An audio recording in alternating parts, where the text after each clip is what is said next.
What up, YouTube? I'm back for another video to talk about absolutely nothing. Yeah, I'm watching something on YouTube. Hi everyone, George Stephanopoulos here. Thank you. About down payment for murder or something like that. But yeah, I really don't have nothing to talk about. I just want to come in here and say hi.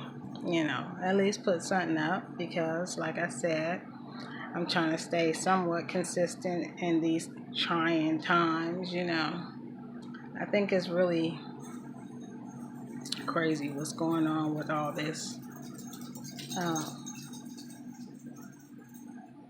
Places opening back up, some places not opening back up. In the midst of it all, like, a lot of people want places to open back up, and they want to go back to work. But from my understanding how the economy is, a lot of these people want to go back to work, won't be having jobs to go back to. And that's crazy. But who didn't see? It's like some of this stuff is like obvious. I don't see how people don't see what's going on. I think the thing is, people are so used to having a normal that they don't know how to react when things are not normal, if that makes sense. Like, I can say, for people, I'll put it like this: for people who have always had the liberty of doing what they wanted to do, having the financial means of doing what they want to do on a daily basis, and not having any restrictions, money or government getting in their business and telling them what they can't do or what they can do, to now have gone from having money, um, and being able to go out and spend whenever you want to going to not having money and not being able to go out is kind of making people a little crazy, I guess. But for broke people who have been broke and who knows all the restrictions, you go to work to pay bills, and then that's it.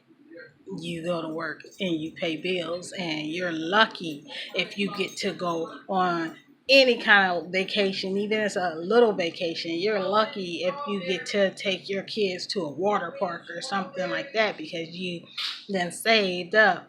you know it's I think that's the difference in the split in the divide, because some people have actuality always had restrictions on their life, because in this society, the quality of life depends on how much money you have in your pocket, basically. You know.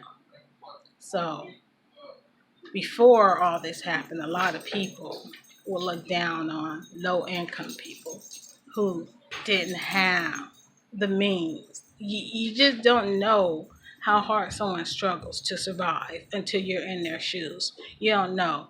And when people, they work or they bring in not that much money, just enough to keep a roof over their head and a little bit of food in the refrigerator, clothes on their back, and they may have government assistance like food stamps, you have a lot of people, because I didn't see it, a lot of people look down on people like that, and you're lazy, you're blah blah, you're blah blah blah blah blah, which is not the case. It's just that because you yourself have the opportunity to be put in a position to make more money, then you can't see past your own life. You can't see anything else. Just like the one percenters, they can't see past their own life. You think they give a shit about people that make less than them? They have their clan or their group, that they stay with. They don't mingle with the poor. Even middle class is considered poor to them. They don't mingle with them. So you have separate classes, and that's how our society is designed. upper class, middle class, poor class, and each one of them looks down on each other.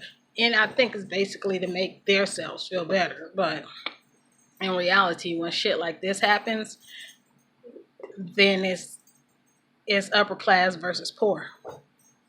That's what it is. And with senates and Congress and all the people who make the bills and hands out stimulus money for all those middle class people who couldn't look down at the lower class who struggled on a daily. Now they're struggling because they can't live their normal lives. um, they can't relate to you. So when you saying, hey, we need help now we need help, now everybody needs help, they not relating to you. Just like you couldn't relate to the poor when you were doing good, you know? So they're not relating to you because they still doing good. It's not hitting them yet enough to care. And that's the sad truth about America. Everybody has this image of America. Like, oh, it's just the happiest place to live. It's not.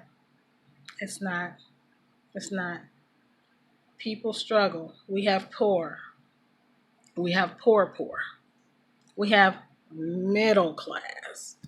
And then we have the 1%ers. And that's just how it's designed.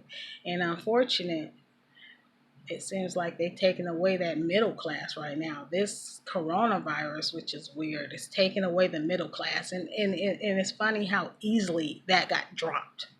Like, how easily middle class is like disintegrating into just poor and rich with just one little virus. One virus.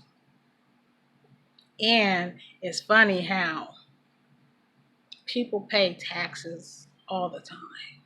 You have to pay taxes. You don't pay taxes, you go to jail. Point blank, period, right?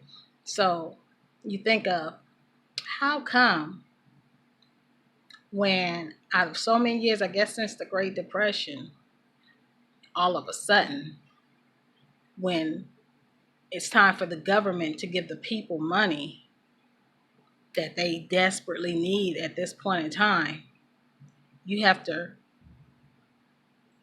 produce money, borrow money. It makes you think, like, where is all the money that people been paying taxes forever? Where is all that money? Where is it? I mean, I'm not in the financial field any kind of way. I'm not even in the political field. I know very little about each. But in the common sense field, like, where is all this money when the people need it? It should have been readily available, just like all the other countries. Money was readily available to their people. And a lot of people have this pride, like, I don't want to accept money from the government. You're not accepting money from the government. They just supposed to have the money that you already put into the government ready for you when you need it, right? Am I correct? Am I wrong? Somebody let me know, because I don't get it. And then they're talking about $3 trillion. Well, even if you gave people $2,000 a month for like 4 months, that don't equal no 3 trillion. So majority of these businesses that the money be going to is going right back in the 1% pocket because they own these businesses. So we're not talking about the little businesses. We're talking about the corporations, which got the majority of the first money. I don't know how that's not blindly apparent to half these people, but it's whatever. These are just my thoughts on what's going on with our society right now. It's arguable. Everybody has their opinion. I'm not going to devalue anybody else's opinion on what's going on. I may be unaware of certain things. So anybody who has more of a knowledgeable opinion, I'm all for it to listen to it, because I'm not a closed-minded person whatsoever. It's too many closed-minded people in our society, and that's a big problem too. But that's a whole nother story that I don't even want to get into. But yeah, you guys, what do you think about everything that's going on? Comment down below. We can have a discussion, or we not. It's whatever. I just want to put my thoughts about it. So I'll talk to you guys later.